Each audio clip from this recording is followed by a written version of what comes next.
Today I have a question about sit-ups. Maria writes, sit-ups hurt my back and I want core stuff that I can do each day. How can I get a flat stomach? Please don't tell me to stop eating carbs. Well, Maria, first of all, I want to thank you for your question, and I'm very grateful that you asked this question because a lot of people have similar questions and a lot of people are trying to achieve that flat stomach that you speak of, both men and women alike.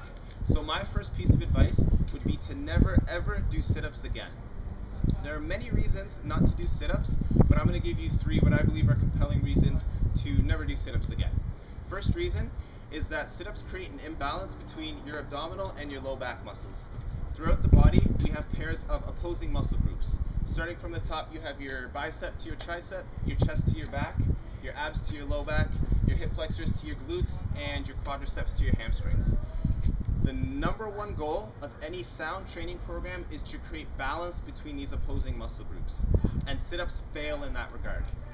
Every time you do sit-ups, you are crunching and strengthening your abdominals at the front of the body, but at the same time, you are lengthening and, in a sense, weakening your low back. And if sit-ups are the only exercise you're doing to try to get that flat stomach, then after a while, your abs are going to become very developed and strong, but your low back is going to become very weak. And this is going to start to show itself in different ways.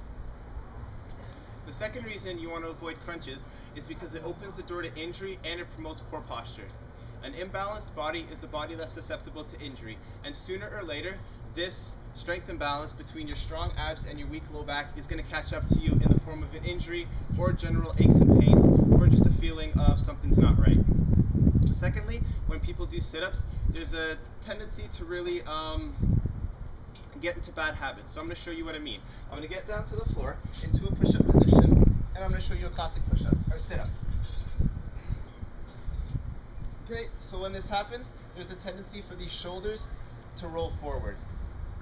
And do enough repetitions this way, and you're going to develop tight muscles at the front of the body, and you're going to underdevelop the back of the body, or you're going to encourage a weak upper back. So sit-ups do a lot to strengthen the front of your body, but they do nothing to strengthen the back of your body. Secondly, there's a tendency to overuse the neck, especially when people get tired. There's a lot of swinging, there's a lot of momentum, really poking the head forward, and many times people complain about neck pains after doing sit-ups. You're not trying to develop your neck, you're not trying to strengthen your neck, you're trying to strengthen your abs. And that's a poor tendency you want to avoid.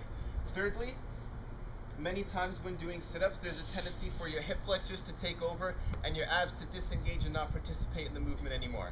So I don't know if you've ever done sit-ups and gotten to the point where your hip flexors or the muscle right at the front of your hips hurt.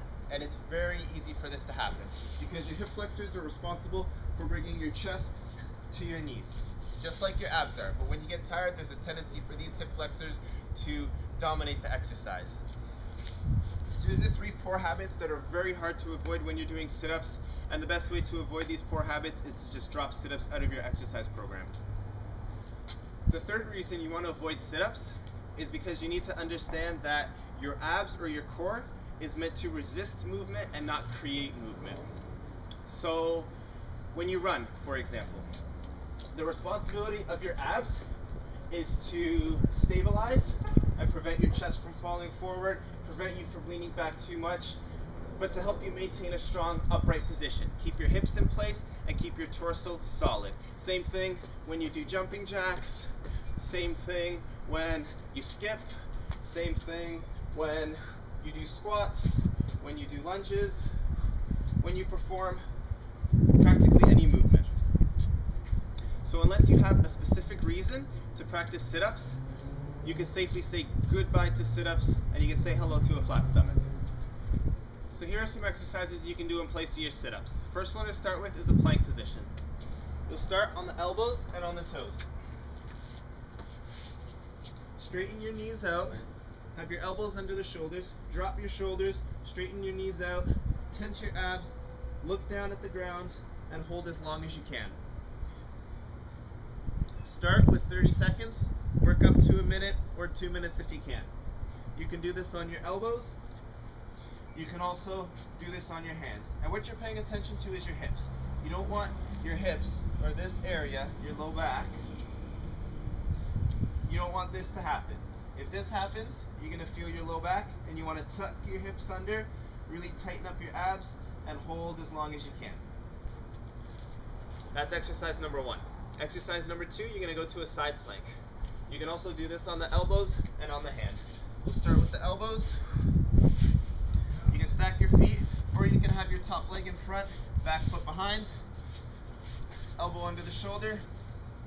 Lift your hips up. Have good strong posture. Hold this. Start at 30 seconds. Work up to a minute. Work up to 2 minutes. You can do this on your elbow.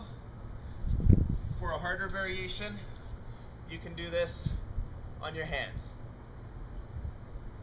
Okay, you're going to do one side, and then you're going to make sure you do the other side. Third exercise you're going to do are called hip lifts. Now this is more for low back strengthening, but your low back is a part of your core. Your core is your whole belt around your midsection, starting from the front, wrapping around to the sides, going into your back. Lie down on your back, heels as close as you can to your butt. Lift your toes up, and then from here, make sure your abs are braced and are in a good strong position. Hands on the ground, and lift your hips up so you create a straight line between your shoulder, hip, and your knee, and you're going to do this for repetitions. I would suggest somewhere between 15 to 25 repetitions. You can also do this for time, holding this top position, tensing your glutes, and tensing your low back.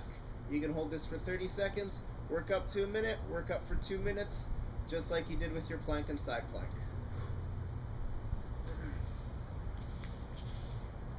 The third exercise I'm going to show you is called a dead bug. So what you're going to do is lie down on your back, like a dead bug, with its legs flailing in the air. Okay, you're going to extend your arms, bend your knees at 90 degrees. From here, making sure your core is braced, you are going to extend one leg and extend the opposite arm behind your head and come back. 1 repetition, 2 repetitions. And what you're making sure of is that your low back doesn't arch and come off the ground. Instead, tuck your hips under, engage your abs, and continue. Okay, for this one I would say 20 repetitions. And your last bonus exercise, if those are a little bit easy and you're making good progress with those, you're going to get yourself an ab wheel. You're going to set yourself up on your knees. You're going to roll the wheel out as far as you can, looking down. And you're going to roll back. Okay, again, what you're paying attention to is what's happening at your low back or at your hips. You want to make sure that you are not allowing your low back to take most of the work. That was an improper repetition. Tuck your hips under, roll it as far as you can, and pull back in a strong fashion. Those are exercises you can do every day. They're not too demanding. Work up gradually, and you're going to have that flat stomach in no time, and avoid your sit-ups. Thank you, Maria, for the question. I hope I helped. I hope you find value in this video, and if you have any clarifying questions, please let me know. You know how to get in touch. Thank you, everyone, and have a good day. Peace.